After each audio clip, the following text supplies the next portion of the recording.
Hello, welcome to another IELTS writing video.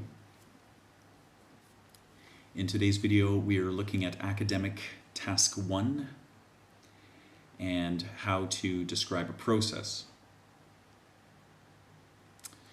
We're going to be going over some specific strategies that you can use to instantly make your writing sound more academic. Today's video was inspired by an article that I read at my colleague Dominic's website.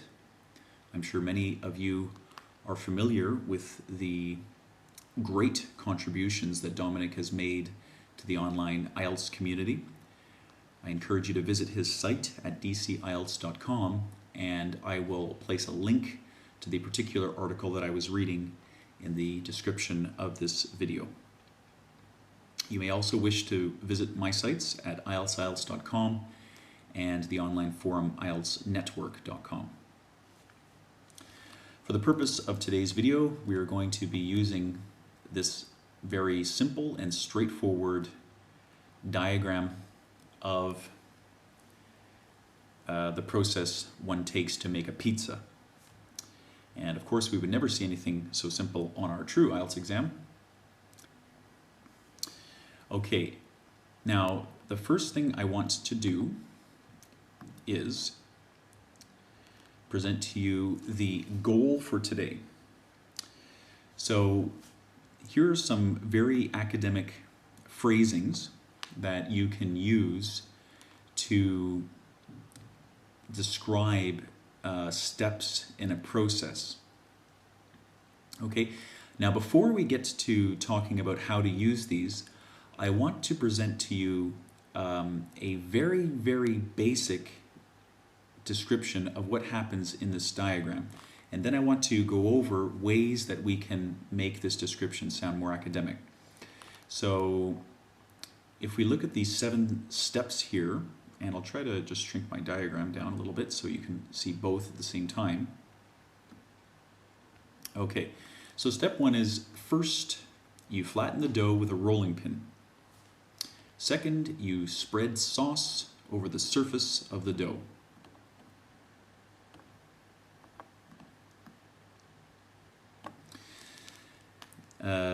At this point, you add ingredients to the pizza. You then put the pizza in the oven. Next, you bake the pizza for 1 hour. Following this, let the pizza cool for around 10 minutes. Finally, you serve the pizza. So when we look at a description like this, this is obviously language that is not good to use in our IELTS. It is very personal, all of this you, very personal, and it's not written passively, so it doesn't sound particularly academic. So the first thing I want to do is demonstrate just simply converting this language into passive English. And you'll notice how the language instantly becomes much more academic. Now, for those of you that know how to write passively, the lesson is not going to stop there. So if this is a bit of a review for you, please stick around. When we finish writing these 7 sentences in passive, I'm going to show you more complex ways to link the sentences together and sound increasingly academic. So let's take this first sentence here. Firstly, you flatten the dough with a rolling pin. So if we were to write this passively, it would become, first, the dough is flattened with a rolling pin. And please also notice how I've dropped the you portion of it, so it's become less personal, which is exactly what we want in our IELTS response. Now second, you spread sauce over the surface of the dough, so this would become, second, sauce is spread over the surface of the dough. Okay, actually what I'll do is I'll make these italicized so they're a little bit easier to, and bolded so they'll be easier to recognize from the others. Okay, third, at this point you add ingredients to the pizza. So here we would have, at this point, ingredients are added to the pizza.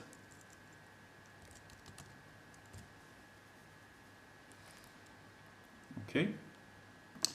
You then put the pizza in the oven. The pizza is then put in the oven. Next, you bake the pizza for 1 hour. The pizza is next baked for 1 hour. I don't know why there's a red line here. It's nothing. Following this, let the pizza cool for around 10 minutes. Following this, the pizza is let to cool for around 10 minutes. Finally, you serve the pizza. Finally, the pizza is served.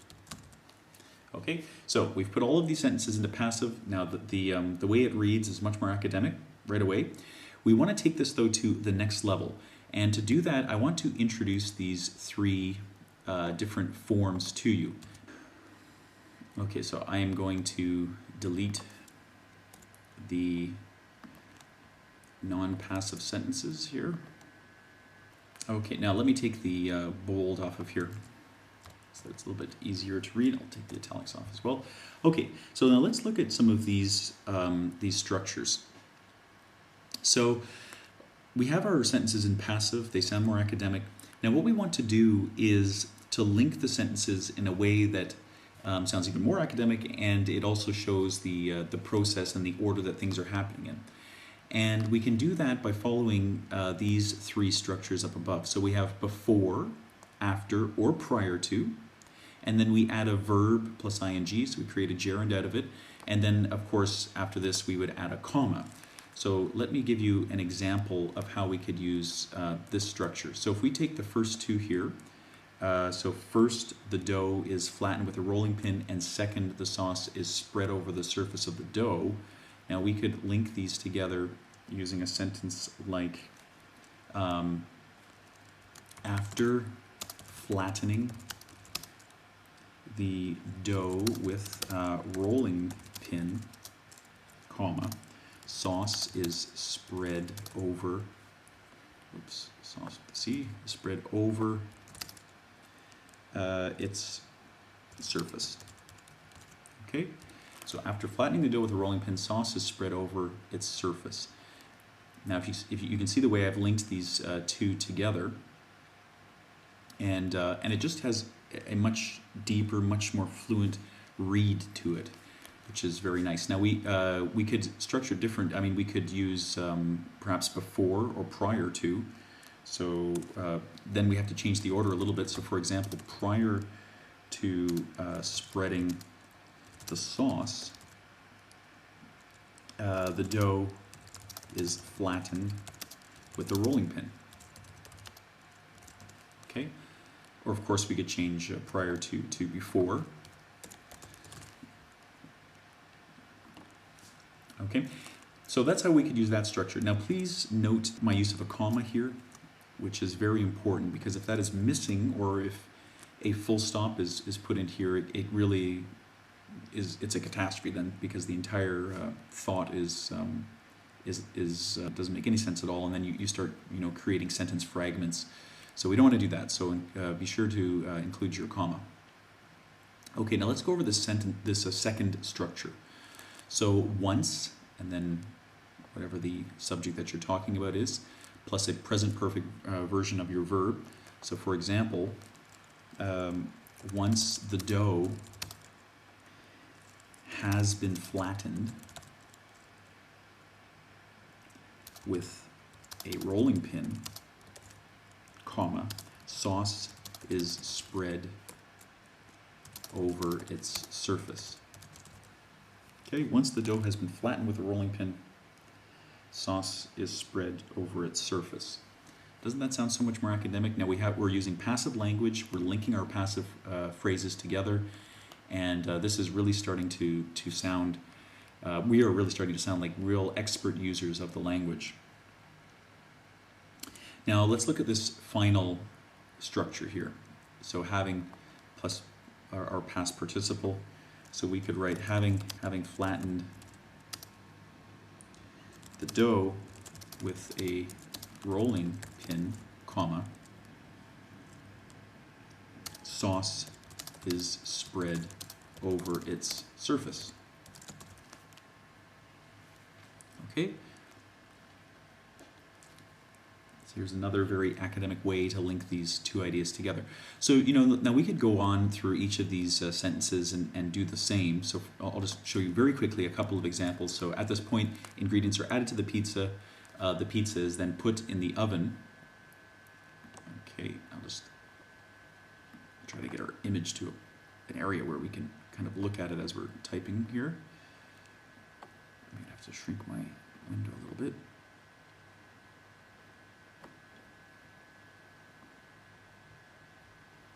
Okay, so at this point, ingredients are added to the pizza.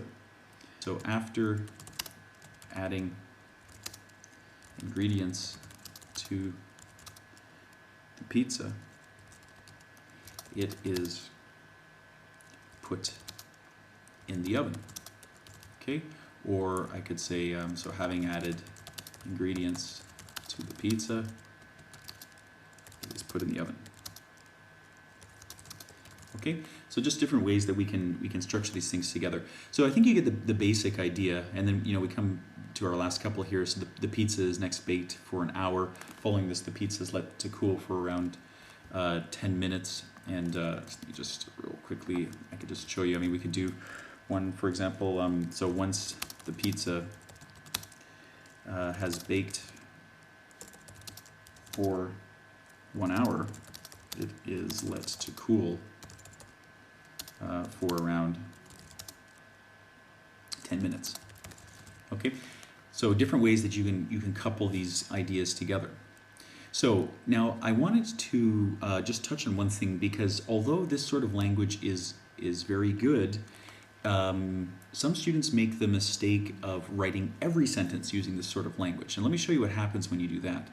So here I've put together these sentences, and now look at how this reads. Having flattened the dough with a rolling pin, sauce is spread over its surface. Prior to putting the pizza in the oven, ingredients are added. Once the pizza has baked for 1 hour, it is let to cool for around 10 minutes.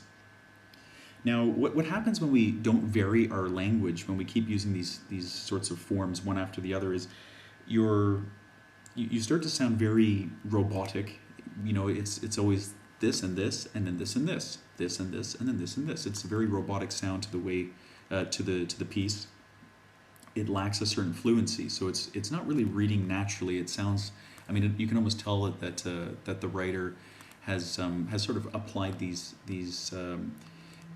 pre-formulated sentence structures, and it just doesn't read fluently at all, and it sounds overly complex. We don't want that. I mean, it should still sound, it should still read very fluently as we go through it. So what I wanted to do was to show how we can sort of vary our language. We can use those simple passive sentences that we created at the beginning of this lesson, and we can couple them with these more complex sentence forms, and it really creates a very nice progression through what we're describing. So let's write one of these together. Now maybe I'll get this on a new page. Okay, now please notice how I'm varying my language. I'm going from just a passive sentence to a more complex passive sentence, and then back to another passive sentence. So it's sort of varying the sentence forms a little bit for the purpose of creating fluency. So we could write something like, I'll take italics off, first, comma, the dough is flattened with a rolling pin. Okay, very simple passive sentence. Once sauce has been spread over the flattened dough, ingredients are added. Okay, going to more complex form, let's go back to a simpler form. The pizza is then put in the oven. After baking for 1 hour, the pizza is let to cool for around 10 minutes. Okay, and then maybe just a closing little, so finally